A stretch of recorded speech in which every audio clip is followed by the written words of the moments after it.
I eat. Seemed like a normal morning, one of those busy city beginnings where nothing feels out of the ordinary. The sun was rising, reflecting off tall glass buildings. Cars were honking in the distance, and people dressed in corporate frills were flowing into the workday without a second thought. Clara wasn't supposed to bring Sophie along, but life doesn't always follow schedule. The babysitter cancelled last minute, and with no other choice, she brought her 6-year-old daughter to work.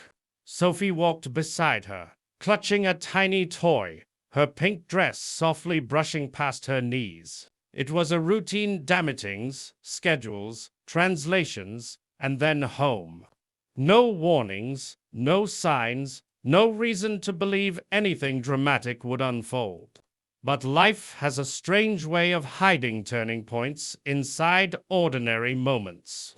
One decision, one delay, one unexpected presence can shift destinies without a warning. And neither Clara nor the city rushing around her knew that in the middle of this regular morning, history was quietly preparing its moment. Sometimes the biggest stories begin when nothing feels unusual at all. Sophie was a quiet child, the kind who observed more than she spoke. Clara often taught her little things at home: colors, phrases, and small sentences in different languages, turning learning into a game. Chinese was one of them. Nothing serious, nothing advanced, just simple words a child could repeat for fun. But that morning, those tiny lessons became something much bigger. As Sophie stood beside her mother, her eyes wandered toward the security guards standing near the sleek black car. Their voices were low, casual, almost disguised beneath the noise of the city. But something caught her attention: familiar words, strung together in a way that made her stomach tighten. She didn't understand everything, but she understood enough. Bomb. Under the seat. The words hit her like a sudden chill.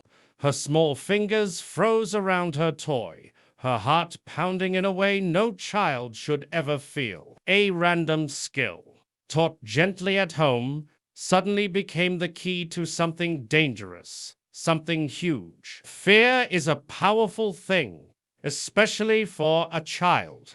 Sophie's heart was racing, her mind spinning with words she barely fully understood, yet fully felt.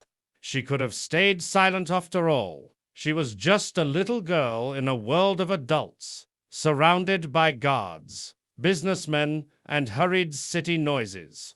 But something deeper pushed her.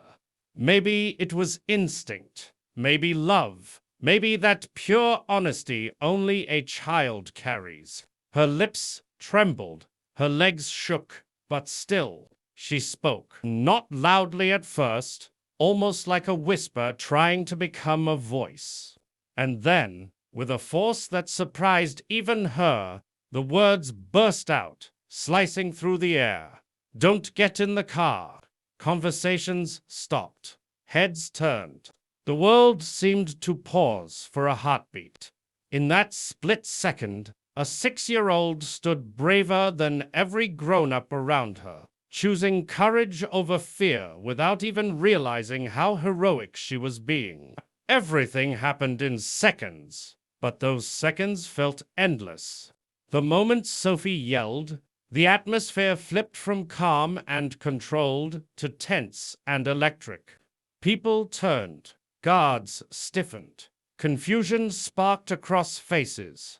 Mr. Liang, only steps away from the car, froze mid-stride. Something in the child's voice, pure, terrified, certain, made him pause. The guards tried covering their panic, one insisting nothing was wrong, but it was already too late to undo suspicion. Another guard pulled the car door open, and that's when the ticking sound revealed the terrifying truth. Chaos erupted: arms, shouting, sudden movement, everyone stumbling backward as the moment exploded into reality. And then the explosion hit. A forceful blast ripped through the vehicle, smoke spiraling into the sky, debris scattering across the ground. The shockwave pushed everyone back, but the unthinkable had been stopped. Car exploded too soon, and the lives meant to be ended were still standing. The aftermath wasn't just chaos, it was a turning point. When the dust settled and sirens quieted, reality sank in. A powerful businessman was alive, not because of intelligence agencies or high-level security, but because a small child spoke up. When Mr. Liang finally sat across from Clara and Sophie at the station, his usual composed, untouchable demeanor was gone. In its place was something raw gratitude, mixed with disbelief. He learned that Clara was raising Sophie alone, juggling jobs, responsibilities, and grief after losing her husband. He discovered that Sophie's ability to understand Chinese, the same skill that saved his life, came not from elite training but bedtime learning and mother-daughter bonding. Gratitude soon became something deeper. He didn't just want to thank them, he wanted to change their lives. The walls around his heart, built by years of power and isolation, started to crack into something warmer, more human. What made this story unforgettable wasn't the explosion, the investigation, or even the headlines. It was the reminder of something deeper. A child with no influence, no power, no training, shifted the course of multiple lives simply by choosing to speak. Sophie didn't understand the weight of what she did, yet her bravery carried more impact than any weapon, strategy, or wealth ever could. Her courage reminded everyone watching that heroism doesn't always arrive in bold uniforms or loud declarations. Sometimes it wears a small pink dress and speaks in a shaking voice. The world often tells us we are too small, too ordinary, too unimportant to make a difference. But this moment proved the opposite. A single honest action, driven by instinct and innocence, can rewrite futures, soften hearts, and change how a person chooses to live.